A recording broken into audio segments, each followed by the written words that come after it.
রমজানকে কেন্দ্র করে লাগামহীন হয়ে উঠেছে সবজির বাজার।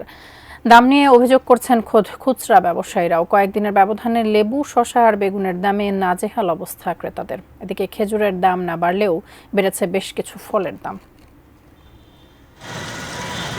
রমজান মাস এলে যেখানে বিভিন্ন দেশের ব্যবসায়ীরা প্রতিযোগিতা করে পণ্যের দাম কমান, সেখানে একমাত্র বাংলাদেশেই দেখা যায় এর উল্টো চিত্র। প্রতি বছরই রমজানের শুরুতে দ্রব্যমূল্যের অস্বাভাবিক বৃদ্ধিতে নাস্তানাবুদ হতে হয় সাধারণ মানুষের। মাত্র কয়েকদিনের ব্যবধানে ইফতার সামগ্রীর সবজিতে লেগেছে আগুন। লেবু, শসা, বেগুন আর কাঁচামরিচের দামে হিমশিম খেতে হচ্ছে ক্রেতাদের। মুসলিম কান্ট্রি যেগুলি আছে ওরা কিন্তু রোজা আসলে দাম কমানোর জন্য একটা উৎসব করে, আর আমাদের বাংলাদেশে ঠিক আছে মানে 11 মাস ব্যবসা করে, রোজার মাসের দিকে তাকায় থাকে যেন রোজার মাসটা পুরো ওদের ব্যবসা করতে হবে। ইফতারিতে আপনার সালাদ আইটেম বা খেজুর বা নিছি, শরবতের জন্য নিছি 1000 টাকা চলে গেছে।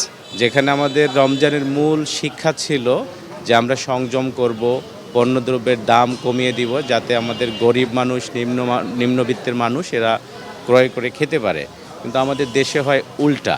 পাইকারি পর্যায়ে যে হারে দাম বাড়ছে তাতে বিপদে পড়েছেন খোদ খুচরা ব্যবসায়ীরাও।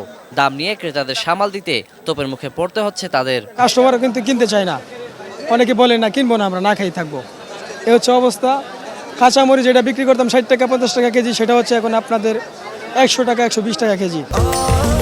স্বাস্থ্যকর অল টাইম ফ্যামিলি কেক, সব সময় অল টাইম হেলদি লাইফ। যেভাবে দামটা অতিরিক্ত বাড়তেছে, সাধারণ মানুষকে আমরা খুচরা ব্যবসায়িক আমাদের কৈফিয়ত অনেক দিতে হয় ভাই। কারণ কি জানেন, আমরা কখনো ভাবি নাই যে লেবু এত টাকা হালি খাইতে হবে বা বেগুন এত দাম দিয়ে খাইতে হবে, শুধু একটা মাসের জন্য কি এত দাম দিতে হবে? খেজুরের দাম স্বাভাবিক থাকলেও 50 থেকে 100 আনার, 30 থেকে 40 আঙ্গুর আর আপেলের দাম বেড়েছে 30 থেকে 50 টাকা পর্যন্ত।